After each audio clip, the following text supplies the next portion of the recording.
Schloss. I am from Riverdale, New York. I was born and raised there all my life. I went to SAR from age 3 till age 18. I come from a really Zionist family. Always were raised to support Israel, to love Israel, to move to Israel. I made Aliyah about 1.5 years ago. I drafted to Tzahal December 2012. And I'm currently a shooting instructor for the Israeli army. I teach all different types of soldiers, all different types of guns. Whenever I speak to my Israeli friends or somebody meets me, they find out that I'm 23 years old, I'm from New York, and I'm after my degree. There's a look on their face that everyone has the same look. They're shocked and surprised, and they don't know why I'm here. They don't understand why I made Aliyah, and decided to do the army.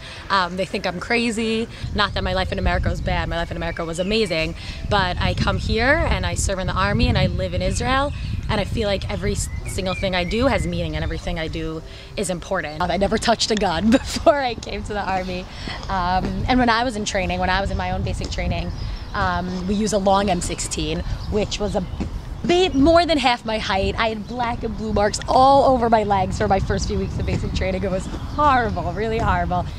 Guns did scare me in the beginning, but then once I learned how to use them, how to work them, I can take apart a gun in 10 seconds and take all the pieces and put them all back together.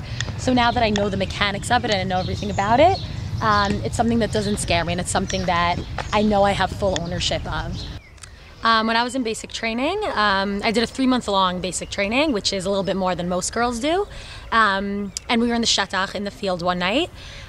Freezing cold, December, not as cold as New York, but still very cold, sleeping in a tent outside, not the most enjoyable thing ever.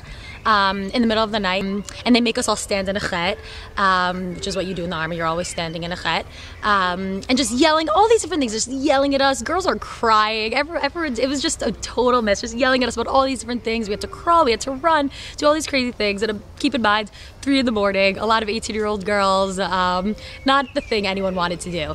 But I kind of took it upon myself to, even though it was hard for me too, it was so hard, I took it upon myself to just kind of make it fun and make light of it and try to help everyone else.